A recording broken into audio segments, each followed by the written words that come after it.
dibujo es anterior a la escritura, como lo demuestran los dibujos encontrados en las cavernas primitivas de España.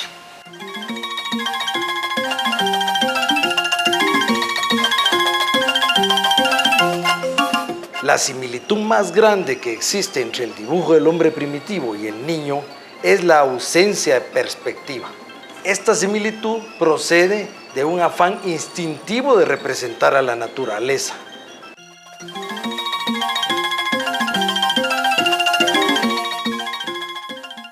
Dibujos porque en ese tiempo lo único que conocí fueron crayones de color y sobre todo lápiz, que era lo más barato. Cuanto papel quedaba, lo usaba yo. En ese tiempo pues era muy difícil que pudiéramos ir al cine. Eran los tiempos en que acababan de estrenar King Kong, que por cierto la fui a ver un año después. A partir de los 6 años a los 10, en que se supone que un niño tiene que asistir a la escuela o al colegio en su caso, en ese momento mi padre me enseñó a leer él mismo, porque mi papito dijo que yo no iba a estudiar en ninguna escuela porque los niños me iban a enseñar malcrianzas y malas costumbres. Y entonces por eso pasé de los 5 a los 11 años solo en mi casa, no jugaba con ningún niño, y eso me pasé haciendo de haragán, dibujando y leyendo salvajemente lo que fuera. Y por eso hay tanto dibujo que él guardó religiosamente durante todo el tiempo hasta que terminó mi infancia. Y la primera vez que me acuerdo de una caja de crayones fue en el año 33, en que ¡juas! Yo tenía 5 años y llevó la cajita de crayones para que dibujara lo que fuera. El Ministerio de Cultura, de Deportes y el presidente Berché decidieron otorgar la Orden Carlos Mérida a varios artistas de diferentes especialidades, y entre ellos el primero en la lista estaba pues Efraín Recinos. Llegó el momento de llamarlo, darles homenaje, darles su medalla, y cuando le tocó dar su agradecimiento, él pidió permiso para mostrar algo que llevaba en un folder bajo el brazo. El presidente Berché accedió, por supuesto, a la solicitud de Efraín Recinos, y Efraín bajó de las gradas y se colocó enfrente del público y comenzó a sacar una selección de sus dibujos de cuando era niño y a mostrarlos uno por uno y contar las etapas de su pintura de niño, la etapa de las guerras, la etapa de los monstruos, la etapa del romanticismo. Pero sucedió que el presidente Berché tenía una reunión con la prensa internacional y no se había homenajeado al resto de artistas, y entonces no hallaban la forma de decirle a Efraín Recinos que debía concluir, que el acto debía seguir, y entonces las personas que estaban atrás, próximas a ser homenajeadas, se reían, y la gente de protocolo no sabía qué hacer, iban, venían y se acercaban a Efraín y le hacían señas. Y bueno, fue una cosa muy simpática, muy divertida. Y esto fue lo que nos motivó a conocer esta obra de Efraín, a investigar sobre todas las etapas de su niñez, por qué lo hizo, en qué circunstancias lo hizo. Está el tema de lo que yo veía pasar por la calle. Recuerdo ver un camión que llevaba muebles, transportar cosas de una casa a otra, que era muy típico en aquel tiempo. Entonces, aquí es el tema camión que lleva muebles y una culebra que se les encaramó. Aquí está la culebra.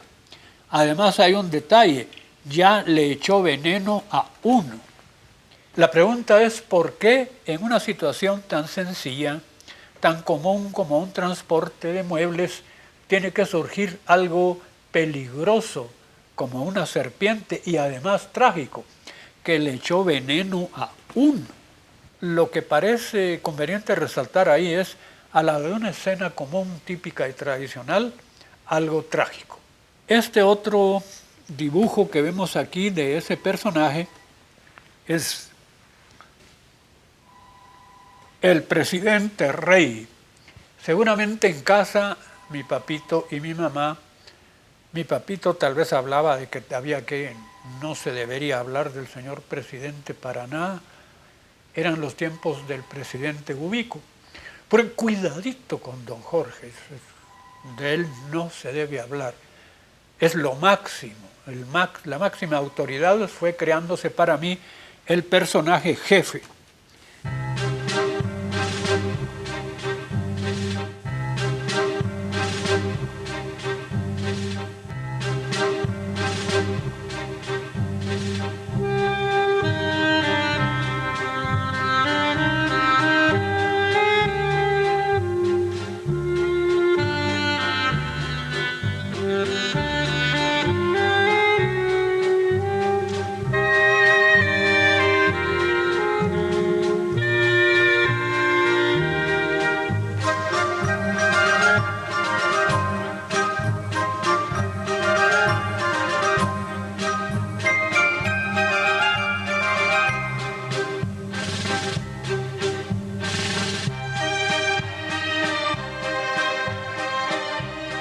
Tenemos lo tradicional, lo terrible, la imagen del jefe desde los 5 años ya estaba representado, y luego un cepelín era algo que pude haber visto en el cine, porque en Guatemala no circulaban muchos cepelines.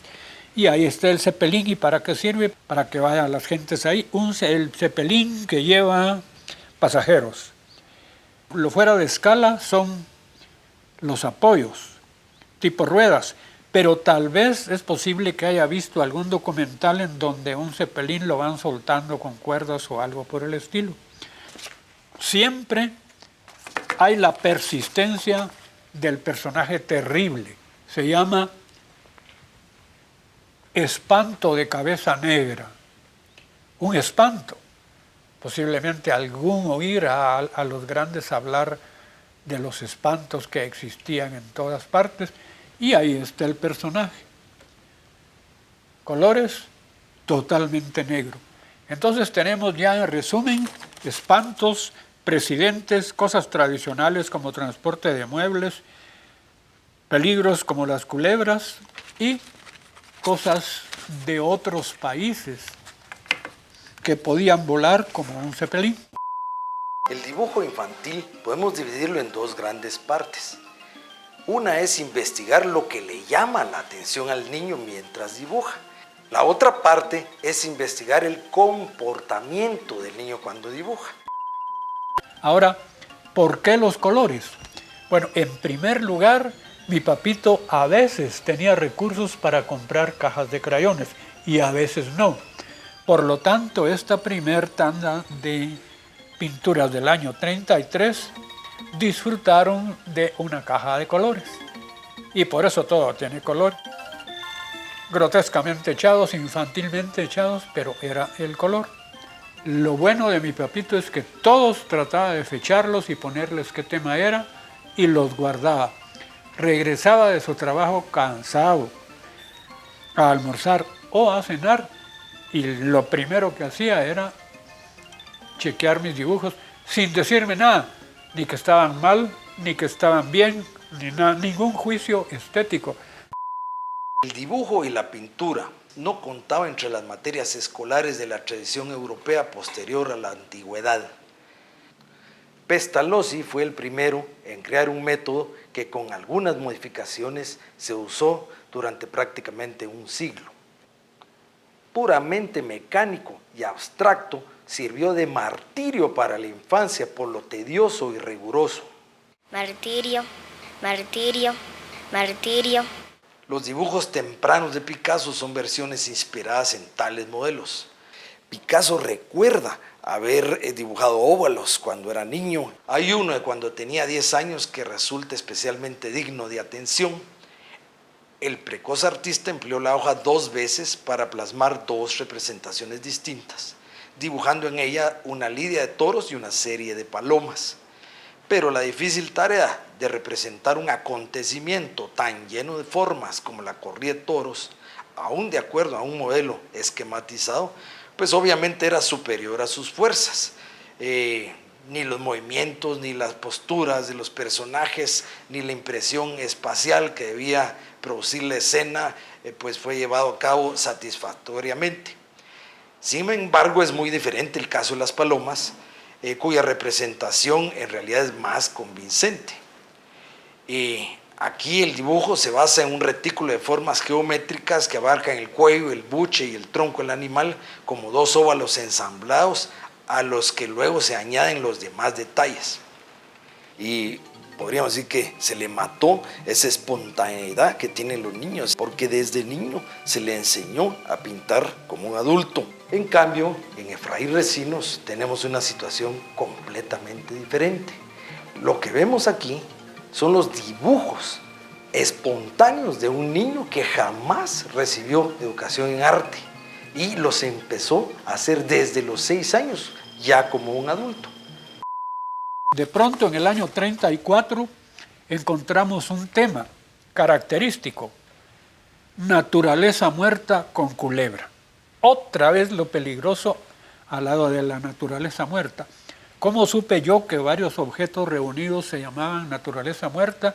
Seguramente mi papá, que pintaba ya en ese tiempo desde hacía rato, pintó algo y dijo algunos cacharros y dijo naturaleza muerta. ¿Y por qué con culebra? Pues es el tema. ¿Y por qué solo de negro, con lápiz? Porque en esa época no hubo, año 34, no hubo para comprar cajas de crayones. Hoy en día está de moda el concepto de arte libre infantil. Lo que se hace con el niño es dejarlo expresarse espontáneamente para que suelte toda su creatividad, toda su imaginación que se desarrolle. Y el papel del educador es más bien de, primero, motivarlo, porque el niño siente la necesidad de que vean su pintura. De hecho, la interpreta, termina un dibujo y empieza a explicarle a un adulto qué hizo ahí, qué significa y por qué lo hizo. Entonces es muy importante la presencia del adulto. Por el otro lado, facilitarle todos los materiales para que el niño empiece a pintar de formas diferentes y que no lo vea como un trabajo, sino más bien como un juego. Debería llamarse el juego de hacer dibujos. Tampoco hubo recursos para tener crayones, así que todo era rellenado con lápiz. Este dibujo desordenado para una imagen infantil, año 35, ya se me acercaba a los 7 años, como una mujer en peligro, rodeada de toda clase tipo formas serpentinescas, diversas. Es un dibujo en donde alguien está en peligro. Persistía la onda del peligro siempre cerca de lo natural. En sus primeras etapas el niño explora, hace garabatos, luego garabatos controlados, luego descubre objetos y personas en sus mismos garabatos, y en esta fase pues se empieza a hacer la transición de una experiencia puramente sinestética a una del pensamiento imaginativo. Esta es la fase que Piaget describe como preoperacional y ocurre alrededor de los 3 o 4 años. Luego sigue la etapa representativa temprana. Los objetos se vuelven reconocibles al observador. Las formas al azar comienzan a ordenarse. El niño ha descubierto la relación entre sus pensamientos, sentimientos, ambientes y sus dibujos. La naturaleza de exploración pasa a ser secundaria ante la necesidad de comunicarse el niño en forma pictórica. Y en esta transición de una etapa a otra quedan residuos de la etapa anterior. Círculos entre círculos forman una cara, se le agregan 2 palotes y ahí tenemos a una persona tipo renacuajo. A esta etapa se le denomina de cabezas-pies. Una característica más es el automatismo. El niño repite las figuras en una forma automática, una tras otra. Siempre tiene un color favorito, a veces 2 o 3. En este caso, pues vemos que este niño escogió el color azul. Sin embargo, el más común es el rojo, es el que más escogen los niños. En el año 36, todo es guerra, guerra y guerra. Avanzan a lápiz, otra vez no había crayones. eran épocas difíciles. Comíamos para poder alimentarnos, teníamos un pan grande y mi papito siempre lo partía en tres, para uno, cada pedacito, para uno de los 3 hijos. Siempre nos quedábamos con hambre definitivamente, pero esa era la situación. Guerra, más guerra, un cuento, Los 300 barcos. Ese cuento tiene toda una historia. No sabía escribir bien, se ve en la letra toda torpe. Una vez A, B, A. ¿Por qué se iban a embarcar 300 hombres a embarcar a una pobre princesa? A, era ya la onda, alguna película que había visto tal vez, porque íbamos muy poco al cine, en donde alguna mujer estuvo en peligro y eso a un hombre, aún siendo niño, le tiene que llegar como algo tremebundo, pero que tiene una solución feliz, porque el príncipe dijo, el príncipe que si eran bandidos les vencería. Se levantó, desenvainó su espada, empezó a luchar ganándoles a los bandidos. El emperador lo calmó a gasajos y la princesa se hizo su mamá. Vieron siempre 1000 años. Eso de se hizo su mamá quiere decir que yo veía que cuando estaba papá y mamá, la pareja hombre-mujer, es como que tenían que ser mamáes y papáes.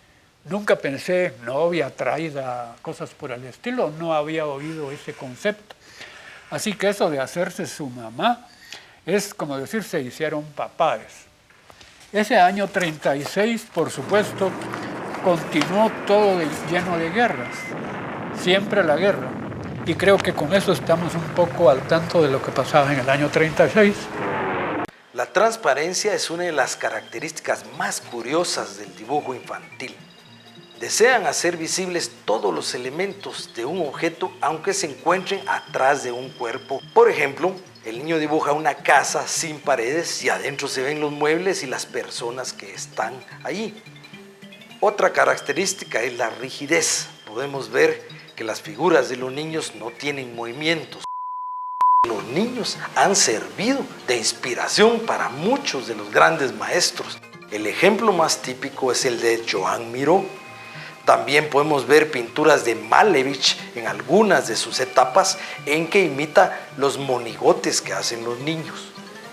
Paul Klee, que también se inspira en la pintura de los niños en la parte del realismo subjetivo o realismo emocional.